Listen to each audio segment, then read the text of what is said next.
Hey everyone, today we're going to talk about a really powerful idea, relapse prevention for couples. It's all about how you can stay connected and strong even when life inevitably gets messy and throws challenges your way. Let's dive in.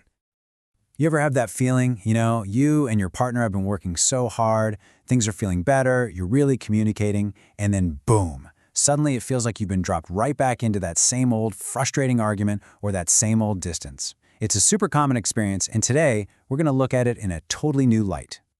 So what are we really talking about here? When we say relapse in a relationship, it's not some kind of moral failure, and it definitely doesn't mean your hard work was for nothing. It's just sliding back into those old familiar patterns. You know the ones. Maybe it's emotional distance, maybe criticism creeps back in, or maybe one of you just kind of shuts down. It's a totally normal part of making any big, long-term change. And this right here is the core idea to really hold on to. When in distress, we regress. Think about it. When life piles it on, stress from work, family stuff, just being exhausted, our brains naturally fall back on the easiest path, the most well-worn habits. It's not a character flaw. It's just our nervous systems doing what they do under pressure. And this is so important because it reframes the entire goal. We're not aiming for some kind of perfect, conflict-free relationship, because that just doesn't exist. The real achievable goal is to make these moments of disconnection less intense, happen less often, and be way shorter when they do pop up.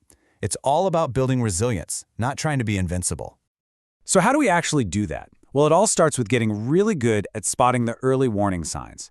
And I love this metaphor for them. Think of them as your relationship's canaries in the coal mine.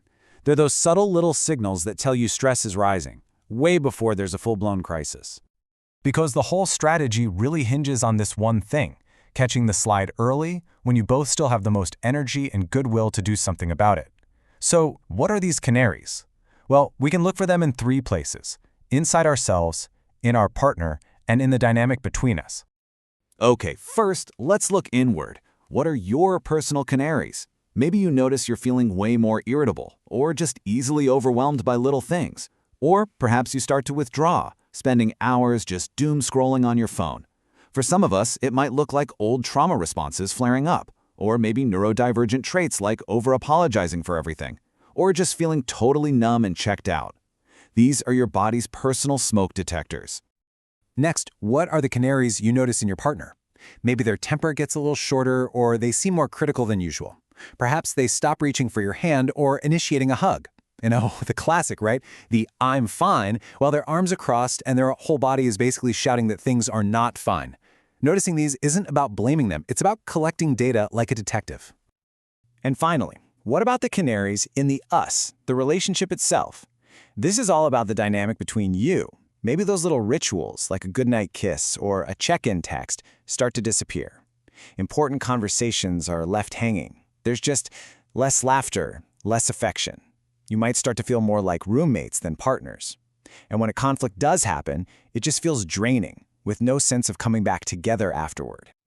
Okay, so you've spotted the canaries, they're chirping, now what do you do? This is where we shift from spotting the problem to having a plan. Think of it like creating an IEP, an individualized education plan, but for your relationship. It's a pre-agreed set of supports and different ways of doing things that you switch to when life gets hard. And one of the most powerful and simple ways to structure this plan is by using a traffic light metaphor. Together, when you're feeling calm and connected, you define what it looks and feels like to be in the green, yellow, and red zones of your relationship, and each zone gets its own clear, agreed-upon game plan. So here's how it breaks down. The green zone, that's your baseline, when you're feeling connected, stable, and good. The plan here is just to maintain all those good habits. Now, the yellow zone is when those canaries start chirping and stress is rising. That's your cue to activate your special plan. And the red zone? That's crisis mode. When you're in red, the only goal is safety and de-escalation. That's it. Let's talk about that green zone. This is when things are going pretty well. But the key here isn't to just relax and coast. It's actually the time to actively practice the skills that keep you connected. This is when you do your weekly check-ins, when you keep up affection, when you both prioritize self-care. You're basically building up your relationship's immune system when you're healthy. So when you notice those canaries and you feel yourself slipping into the yellow zone, you switch gears. This is where you activate those accommodations you agreed on. You might use a simple code phrase like, "Hey, I'm in the yellow zone," which is just shorthand for, "I need a little extra grace right now." You get really intentional about voicing appreciation. Communication gets simpler, maybe just short check-ins. And you agree to temporarily lower your expectations. The house can be messy for a few days, it's okay. And this is a big one. You pause any big decisions or tough conversations. The red zone is all about having crystal clear rules before you need them.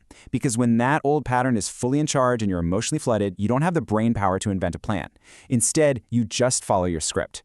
You will use a pause script, like, we're in red zone, I need to take a break. You will take respectful timeouts. You will not make threats or big decisions. And you absolutely will not try to solve the problem while you're both activated.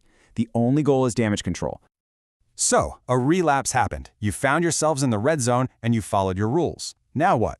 Well, the most important part of any plan is knowing how to find your way back to each other. And that requires a clear and totally shame-free path to reconnection. And that recovery pathway is actually beautifully simple. First, you just name it. Together. Hey, I think we slipped into that old pattern again. Second, you normalize it. It makes sense. We've been under so much stress lately. Third, each of you owns your piece without blaming the other.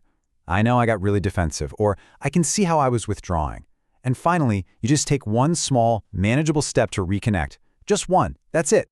And that brings us to the final, and honestly the most powerful shift in thinking in this whole process. A relapse does not erase your progress. A relapse is part of your progress.